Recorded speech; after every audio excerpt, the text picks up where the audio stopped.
गुरुर्ब्रह्मा गुरुर्विष्णु गुरुर्देवो महेश्वराय गुरुर साक्षात परम ब्रह्म तस्मै श्री गुरुवे नमः।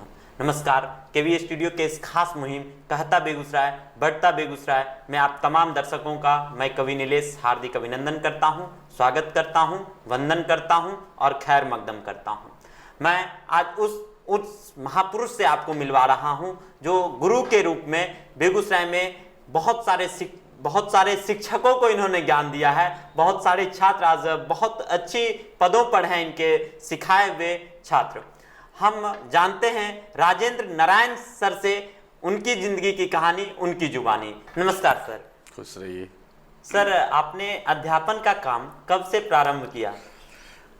देखिए, अध्यापन का कार्य मैं जब अध्ययन करता था उसी समय से अध्यापन का कार्य भी शुरू हुआ। वे अध्ययन के लिए कुछ धन की जरूरत होती थी और उस धन को जुटाने के लिए हमने धनार्जन करना शुरू किया। और जब नवम वर्ग में पढ़ता था तो उसी समय सरिता कुमारी और आनंद कुमार भाई बहन थे, दूसरा और तीसरा क्लास में पढ़ते थे। पैसे की कमी थी मुझे, मैं पढ़ ही नहीं सकता था, इतनी कमी थी कि मैं पढ़ ही नहीं सकता था।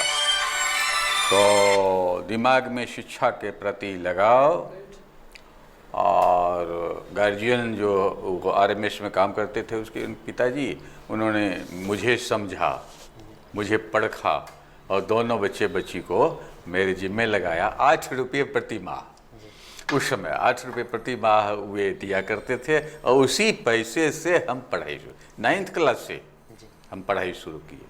और तब से मैं पढ़ता गया।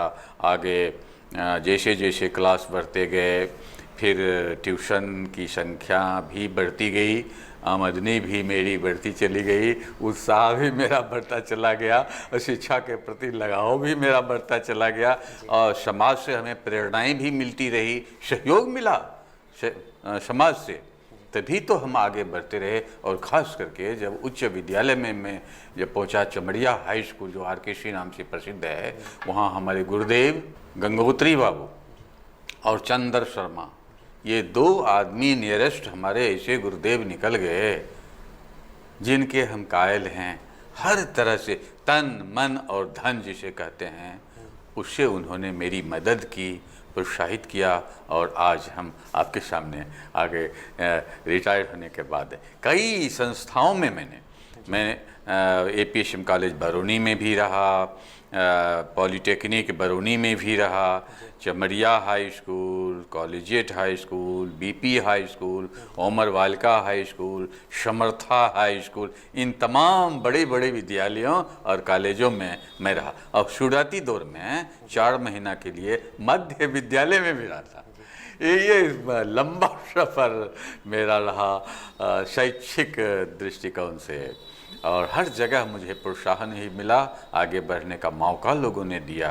मैं उन लोगों के कायल हैं और आज आपको धन्यवाद देते हैं इस KV स्टूडियो को।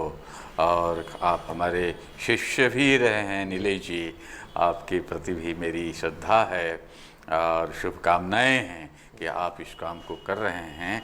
पर शिक्षा का प्रचार प्रसार बहुत ही ज़रूरी है। हमारे शिक्षक हमें पढ़ाया था कि शिक्षा शेरनी का वह दूध होता है जिस दूध को जो जितना पिएगा वह उतना दहाड़ेगा।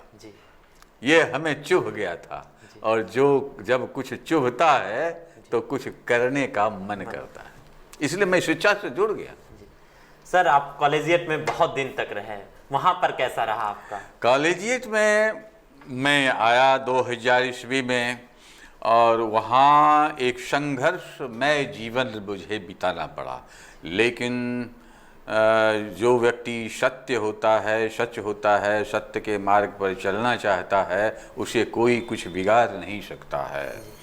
एक ईर्ष्या द्वेष की भावना कि अमुक व्यक्ति आ गया, और इसके पीछे जब मैं चलता था फील्ड में तो मेरे चारों तरफ छात्र दौड़ते थे और सर मुझसे परिचय लेते थे, सर मुझे पढ़ाइएगा, मैं कहाँ आऊँ, ये सब कहा करते थे। दूसरों को ये थोड़ा खलता था और प्रतिक्रिया स्वरूप मुझे जो भोगना पड़ा, मैं उसकी कथा व्यथा को आपके सामने नहीं रखना ही अच्छा समझता हूँ कि ये कोई सीखे नहीं, और हो सकता है इसको बोलने से किसी के प्रति कोई घृणा हो जाए, कोई बात में सामाजिक जो संस्कृति है हमारी उसको खोट पहुँचे, इसलिए ऐसी बातों को कहना नहीं चाहिए। तो हमको संघर्ष करना पड़ा, और संघर्ष में लीन रहने के बाद कुछ बुझाता नहीं है कि हमारे खिलाफ में कोई कुछ कह रहा है, बोल रहा है, कर कुछ बिगड़ता नहीं है। खिलाफ में बहुत गए, यहाँ तक कि ये पंखा तोड़ देता है, इसका जो विद्यार्थी है वो पंखा मोड़ दिया, बेंच तोड़ दिया, हमारा साइकिल का सीट फाड़ दिया, हमारा नाक तोड़ दिया, ये हम पर ब्लेम लगाया गया, ताकि किसी सबों ने लिख करके हमारे खिलाफ भी दिया। वो चलती थी, एक ऐसे लोग थे दबंग लोग जिनकी चलती थी, और हमारे खिलाफ में उनके कहने पर लोगों ने सिग्नेचर कर दिया कि स्थानांतरण होना चाहिए। मैं चुप ही रहा। हमारे जो भी पदाधिकारी ऊपर से आए और हमसे साक्षात्कार किया, हमने डट करके कहा, सच्ची सही बात रखी उनके सामने मैंने, और सब कन्विंस हुए। बाल बांका भी नहीं बिगड़ा मेरा, बल्कि उल्टे उन्हीं को ट्रांसफ़र कर देने के लिए वो लोग करने लगे। तब हम ही फिर रिक्वेस्ट किया, छोड़ दीजिए, ऐसा मत कीजिए। मुझे तो बदला उदला लेना नहीं है, जो करना था उन्हें किया, उनकी समझ वो थी, मेरी समझ ये है। इसलिए एक टीचर जो सच्चे अर्थ में टीचर होगा सर, वो यदि थिंकिंग कर लेगा कि नहीं हमको ये करना है, मैं सच पर हूँ, उसको कोई कुछ नहीं बिगाड़ सकता है। अब बड़ी संख्या में, बल्कि संपूर्ण संख्या में कॉलेजिएट का एक स्टूडेंट मेरे साथ में था, इसलिए मेरा कुछ नहीं बिगड़ा। वही मेरी संपत्ति, मेरा धन था वो। सर, आप बिहार माध्यमिक शिक्षक संघ के सचिव भी रहे हैं, तो उसका सफर कैसे शुरू हुआ? बिहार माध्यमिक शिक्षक संघ बेगूसराय का संयुक्त सचिव रहा जी। और मुंगेर प्रमंडल जो माध्यमिक शिक्षक संघ है, छात्र कल्याण समिति के छात्र कल्याण समिति के हम सचिव भी रहे। फिर वर्तमान में स्टेट काउंसिलर भी हैं बिहार माध्यमिक शिक्षक संघ के। जब तक मैं एक सफल शिक्षक के रूप में रहा, शिक्षण का कार्य करता रहा, लेकिन लोग मुझसे आकर्षित होते थे। हमारे साथी जो सुरेश राय वगैरह थे वो आकर्षित हुआ करते थे मुझसे, मेरे कार्यों से। तो उन लोगों ने मेरा खिंचाव करना शुरू किया। उमानंद चौधरी हमारे परम मित्र, तो वे खींचने लगे हमको। तो हमने कहा कि नहीं हमको थोड़ा सा और आगे बढ़ने दीजिए, शिक्षण कार्य पूरा हो जाने के बाद मैं जो समय बचेगा उसमें आप। तो हमको जोड़ लिया उन्होंने, और जोड़ लेने के बाद जब रिटायर किए तब तो भरपूर सहयोग, जितना हो सका, जाड़ा हो, गर्मी हो, बरसात हो, बहुत आनंद आता था मुझे। और हमारे जो पदाधिकारी थे शिक्षा विभाग के, वो इतना भरोसा किया करते थे, मुझे चाबी दे देते थे। वो प्यून को उन्होंने कहा कि चाबी सर को दे दो, और इन्हें जो फाइल निकालना हो अपने से, तुम कहीं रहते हो नहीं रहते हो, आते हैं बउआ के चले जाते हैं, इसलिए इनका समय नष्ट नहीं होना चाहिए। और वो चाबी मुझे दे देते थे, और मैं अपने से फाइल निकाल करके घर ले जाता था। और हमारे जो शिक्षक साथी थे उनको कह देते थे, खबरदार यहाँ नहीं आना है, कार्यालय नहीं आना है, कार्यालय आओगे तो न छोड़ लेगा, पैसा छीन लेगा। इसलिए वो नहीं आते थे। और उनका काम फाइल नोटिस लिखना, ऑर्डर लिखना, और सर से जा कर के दस्तखत वगैरह करा लेना, वो मैं लिखता था। तो ये ऐसा नहीं कि पक्षपात नहीं, जो वाजिब होता था वही लिखता था, और जो गैर वाजिब है, मैं सर से, जो अफसर लोग थे तो उनसे बात करते थे कि ये टीचर अच्छे हैं, बहुत दिनों से काम कर रहे हैं, अब रिटायर होने वाले हैं, तो ये यदि थोड़ी सी गलती में हैं तो इसका थोड़ा सा डांट डपट जो होता वो करके और इसको बड़ी कर दीजिए, ऐसा नहीं पेट पर लात नहीं होना चाहिए। और मान जाते थे, वो मानते थे। तो हमारे शिक्षक भी हमें बहुत सहयोग करते थे इस बात में। हम बहुत कायल हैं उनके। और मैं जो पत्र होता था ऑर्डर, वो पत्र पहुंचा दिया करता था। जेल में रहने वाले, जेल से निकलने वाले जिनकी सेवा समाप्त हो जाती, उनके लिए हमने क्या सफलता हासिल की। तो बड़ी संख्या में हम लोगों का कल्याण किया। मुझे गर्व है अपने शिक्षकों पर, और हमारे कार्य और हमारे स्वास्थ्य पर, अपने आप पर भी गर्व है। सहयोग दिया लोगों ने। सर, आप रत्नाकर गणित भी लिखे हैं, तो उसमें ऐसी क्या खास बात थी कि आपको गणित लिखने की जरूरत पड़ गई? आखिर वाह, ये हड़ताल हो गई थी, 2.5 महीने हड़ताल चली थी। तो मन में हुआ कि बैठिए, हमको मन ही नहीं लगता है, ज़्यादा बैठते हैं तो बीमार होने लग जाते हैं। तो लिखने लगे तो मन लग गया। हमारा जो स्टूडेंट था वहाँ, जो हमारे संपर्क में था, वो सब थोड़ा और प्रोत्साहित करने का, अच्छा है सर, अच्छा है, ये चैप्टर जो आपने लिखा है बड़ा अच्छा लग रहा है, समझ जाते हैं। तो और हमारा मन बढ़ने लगा, बढ़ते बढ़ते आगे बढ़ गए। तो 2.5 महीना में लिख दिया, पूरी किताब मैंने तैयार कर ली। और संजोग ऐसा हुआ कि कोर्स ही बदल गया। कोर्स बदल जाने के 1 साल तक तो कुछ लोगों ने खरीदी किताब को, और कुछ सराहा, कुछ गलती उसमें रही थी। मैं इसको मानता हूँ कि दूसरा संस्करण निकलता ना, तब मैं फिर मेहनत कर करके उसमें सुधार करके उसको हम आगे परिष्कृत करते।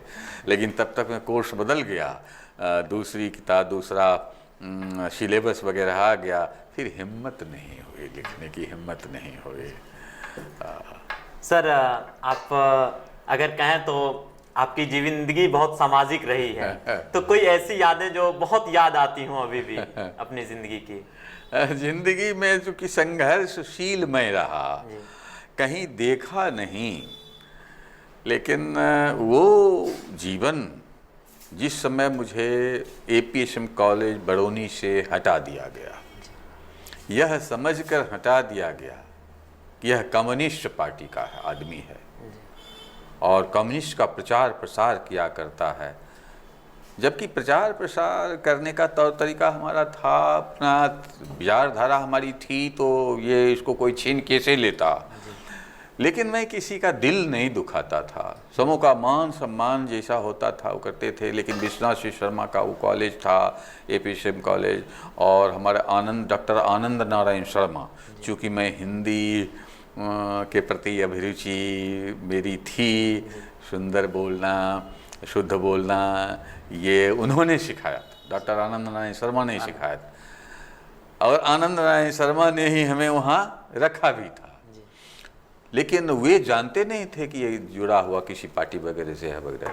तो उस समय थोड़ा सा जवान थे और समझते थे कि भ्रष्टाचार है, इसे मिटाना है, उसको हमको वो पसंद नहीं करते थे भ्रष्टाचार को।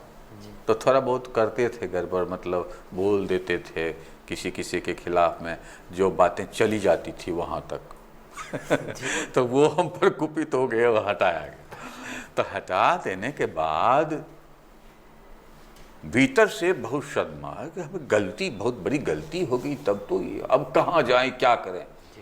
और मेरी शादी हो चुकी थी, उसी पर शादी हुई कि नौकरी करता है, उसी पर शादी हुई, शादियों नहीं होती थी मेरी। तो जब कॉलेज गए 150 रुपया महीना देता था, तो नौकरी मिल गई, इसलिए चलो किसी तरह से इसकी शादी वगैरह कर, वो हो गई। तब हम करें क्या, रेल कटें, क्या करें। तो गुरु ने तो सिखाया नहीं था, वो तो सिखाया था कि संकट जब आवे तो जो अंतः चेतना है, उस अंतः चेतना को जगाना। जे किसी कॉलेज में, यूनिवर्सिटी में तुम्हें बताया नहीं गया है, तो वो अंतः चेतना तुम्हें बता देगा क्या करना है। वो यदि शुद्ध मन से, पवित्र मन से तुम उसे सोचते हो, तो तुम्हें वो जरूर बता देगा, वो तुम्हारा गुरु है। मैंने सोचा, और गुरुदेव गंगोत्री बाबू से मैंने संपर्क किया कि ऐसी ऐसी घटना घटी, अब हम करें क्या, कुछ नहीं दिखाई दे रहा है। तो कहा जो ऐसा करो ना, उड़ीसा में निकला है NCERT जो है, उड़ीसा में निकला है इंटरव्यू के लिए, ये B.Ed ट्रेनिंग के लिए, वहाँ जाओगे। कहा बाप रे, वहाँ जाएंगे उतनी दूर, कहीं बाहर गए नहीं थे, बड़ा लगता था, ना पैसा है उतना अब बाहर जाने का, कहाँ जाएंगे, कहाँ रहे। कहा पैसा हम देंगे, गंगोत्री बाबू ने कहा पैसा हम देंगे, दिया 40 रुपया उस समय उन्होंने दिया। कहा जाओ, जाना होगा। कामेश्वर बाबू थे, उन्होंने प्रोत्साहित कर दिया, अंग्रेजी पढ़ाते थे। हम चले गए वहाँ, 4 सीट था वहाँ NCERT भुवनेश्वर में। मेरा नंबर हो गया पहला, वहाँ ऑनर्स था, फिजिक्स में ऑनर्स था, और तो ऑनर्स को वहाँ पर प्रेफरेंस कर दे दिया, बस वहाँ हो गया। ट्रेनिंग में एडमिशन हो गया, मुझे 75 रुपये स्कॉलरशिप मिलने लगे। 70 रुपया के एक tuition MM Pandey, professor MM Pandey थे, उनकी बच्ची थी छोटी सी, तो उनको उसको पढ़ाने के लिए उन्होंने कह दिया। मेरी स्थिति जब जानकारी में आई तो कहा इसको पढ़ाओ। 70 रुपया ज़बरदस्ती वो हमको दे दिया करते, 70 और वो 75 स्कॉलरशिप वाला, ये दोनों मिला करके खाना पीना, कॉपी कलम किताब आना जाना, ये खर्चा हमारा उसी में पूरा हो गया। वो दिन मुझे याद है जो हेल्प किया था। मैं आम आदमी को यही कहना चाहूँगा कि समय जब विकट हो और पात्र यदि ठीक हो तो उसे मित्रों हतोत्साहित नहीं करना। हो सकता है कि बहुतों का काम वो आए आने वाले दिनों में, हो सकता है कि तुम्हारी औलाद के लिए भी वो काम आ जाए, इसलिए उसकी मदद जरूर कर देना।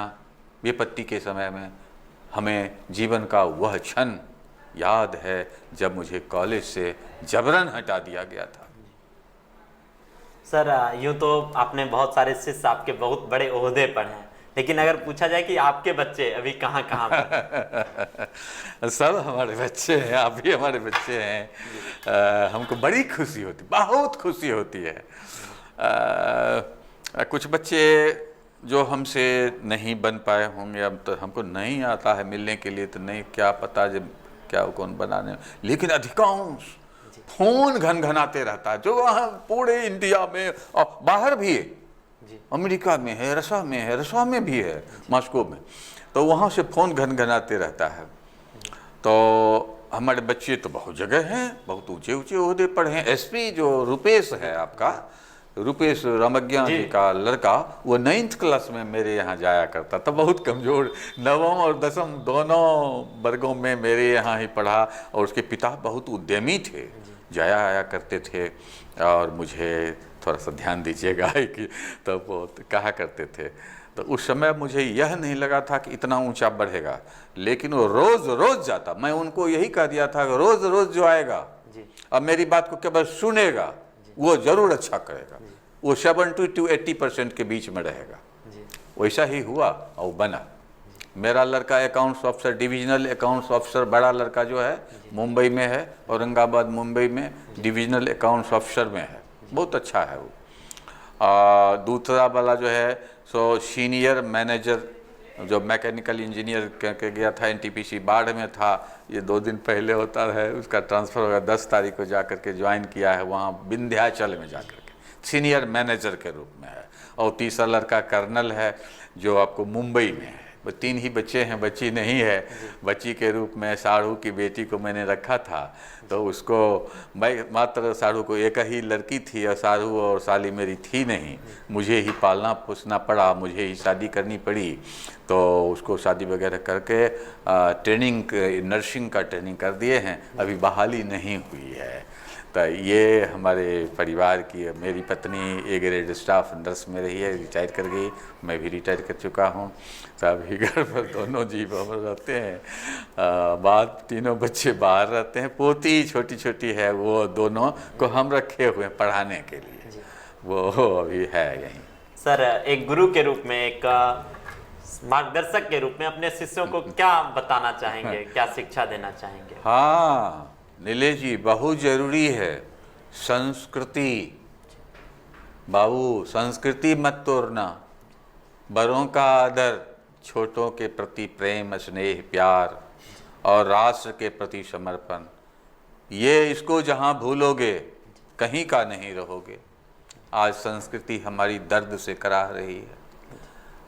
हमारी सरकार जो भी बनाती है, हमारे लोगों में से कुछ की संस्कृति इतनी खराब हो गई है कि बनी बनाई चीज़ों को जला, बस को जला दिया, ट्रेन की पटरियाँ उखाड़ देता है, इमारत को बम से उड़ा देता है, आदमी को मार देता है। ये विध्वंसक संस्कृति आ गई हमारे देश में, और इसमें दोष हम किसको दें? हम भी दोषी, आप भी दोषी, वो भी दोषी, ऐसा ही कहना होगा और सुधरना होगा। तो हम समाज को यही कहते हैं कि अपने घर से सुधरो और किसी की शिकायत नहीं करो। आज शिकायत कर रहा है, मोदी बर्बाद कर दिया, कांग्रेस बर्बाद कर दिया, तो फलाना पार्टी बर्बाद कर दे। ये सब क्या हो रहा है देश के अंदर? कौन बर्बाद? जो बना है कुछ न कुछ करवे किया, किया है बर्बाद तो हम लोग कर दिए। हमारी संस्कृति नहीं थी बनी हुई, इसलिए हम लोग होता तो गया, कुछ तो करता, किया वो कहाँ? अपने घर से खर्च करके। हमारा पैसा था टैक्स का, हमारे पैसे से उन्होंने कुछ खर्चा किया, बनाया। उस समय जो उन्होंने सोचा कि अच्छा ये होगा, वो स्कूल कॉलेज अस्पताल जो उनको बनाना था, जो क्षमता थी, जो समझ थी, उस आधार पर उन्होंने बनाया। लेकिन उसमें जो विकृति घुस गई, सांस्कृतिक विकृतियां घुसी, उसने ने उसको बर्बाद किया है। कि कोई सरकार थोड़े बर्बाद करती है, वो नहीं होता है। समाज में जो विकृति, हाँ ये एक बात जरूर है नीलेश जी, कि जो समाज में विकृतियां आती है, उसमें कुछ दोष जो हमारे शासक लोग हैं उनको हम देना चाहेंगे।